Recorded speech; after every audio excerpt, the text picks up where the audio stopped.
పరిశుద్ధ నామమునకు మహిమ కలుగును కాక.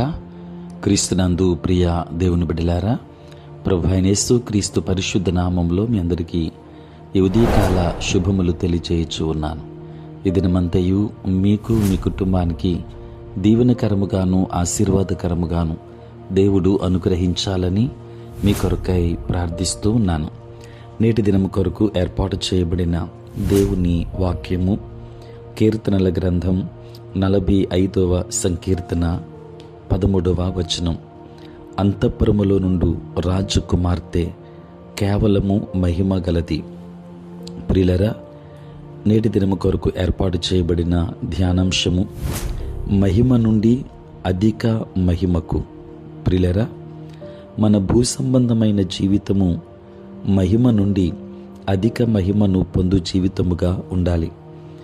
మనము క్రీస్తును అంగీకరించినప్పుడు మహిమగల రాజుగా ఆయన మనలో నివాసం చేస్తున్నాడు.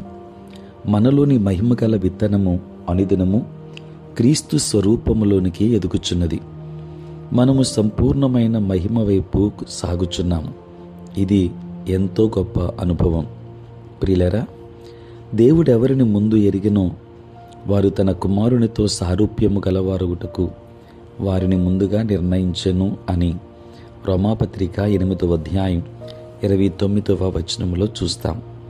మనమందరమును ముసుకు లేని ముఖముతో ప్రభు యొక్క మహిమను అద్దము వలె ప్రతిఫలింపచేయుచు మహిమ నుండి అధిక మహిమను పొందుచు ప్రభువగు ఆత్మచేత ఆ పోలికగానే మార్చబడుచున్నాము అని పౌలు కొరింథీ సంఘానికి రాసిన 2వ పత్రికలో 3వ అధ్యాయం 18వ వచనంలో రాశారు. దేవుని బిడ్డలారా, సమస్తమును తనకు లోబరుచుకున జాలిన శక్తిని బట్టి ఆయన మన దీన శరీరమును తన మహిమ గల శరీరమునకు సమరూపము గల దానిగా మార్చును అని ఫిలిప్పీ పత్రిక 3వ అధ్యాయం 21వ వచనంలో వ్రాయబడింది. దేవుని బిడ్డలారా, మహిమగల నిరీక్షణ మనకు కలదు. ఆ నిరీక్షణ వైపు విశ్వాసముతోనూ పరిశుద్ధతతోనూ సాగిపోదుముగాక.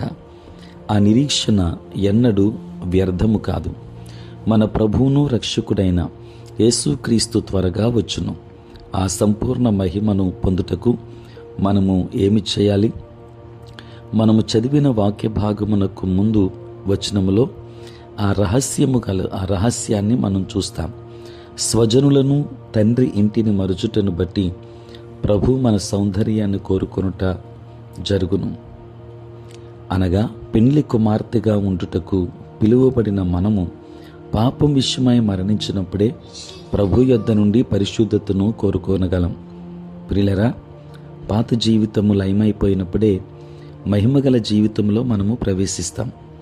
క్రీస్తునందున్న వారు నూతన సృష్టి, పాతవి గతించెను, సమస్తమును క్రొత్తవాయెను అని కొరింథీ 2వ పత్రిక 5వ అధ్యాయం 17వ వచనంలో చూస్తాం. అబ్రహామును దేవుడు సమస్తమును విడిచి రమ్మని పిలిచాడు. ఆదికాండం 12వ అధ్యాయం 1వ వచనం. ఎందుకనగా అప్పుడే అబ్రహాము పూర్తిగా దేవుని మీద ఆధారపడగలడు. తండ్రి ఇంటిని మరిచినప్పుడే ప్రభువును గట్టిగా పట్టుకొనగలడు. మహిమ యొక్క పరిపూర్ణతలోనికి వెళ్ళగలడు. దేవుని బిడ్డలారా, మహిమ నుండి అధిక మహిమను పొందుచు దేవుని పర్వతము మీద కనబరుటకు మిమ్మను మీరు సమర్పించుకోనండి. ఆయన మహిమ గల మార్గములో మిమ్మను నడిపించును గాక. ఆమేన్. ప్రార్థన. పరిశుద్ధుడైన తండ్రి, ప్రేమ కలిగిన ప్రభువా, మీ పరిశుద్ధ నామమునకు వందనాలు, స్తోత్రాలు చెల్లిస్తున్నాం నాయన. రాత్రంతయు కాపాడి సంరక్షించి సుఖనిద్రను మాకు దయచేసి మా జీవితంలో మరి యొక్క నూతన దినమును మేము చూడగలిగే భాగ్యం ప్రభువా మీరు మాకు ఇచ్చినందులకే స్తోత్రాలు. ప్రభువా, ఈ దినమంతా కూడా మీ సన్నిధి మాతో ఉంచండి. మీ ప్రసన్నత మాకు దయచేయండి.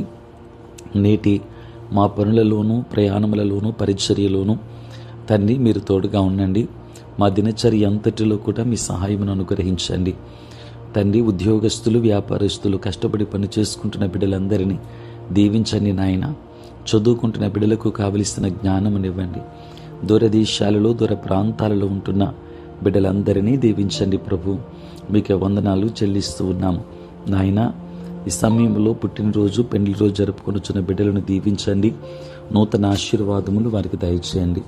నీ సేవ పరిచర్య చేయించిన ప్రతి సేవకుని దీవించండి తండ్రి. వారి యొక్క పరిచర్యలో తోడుగా ఉండండి తండ్రి. నీకు వందనాలు స్తోత్రాలు చెల్లిస్తూ ఉన్నాను ప్రభువా. ఈ సమయంలో నాయన తండ్రి సార్వత్రిక క్రైస్తవ సంఘాన్ని దీవించి ఆశీర్వదించమని, మీరే తోడై ఉండమని యేసు నామములో ప్రార్థించి వేడుకొనుచున్నాము తండ్రి.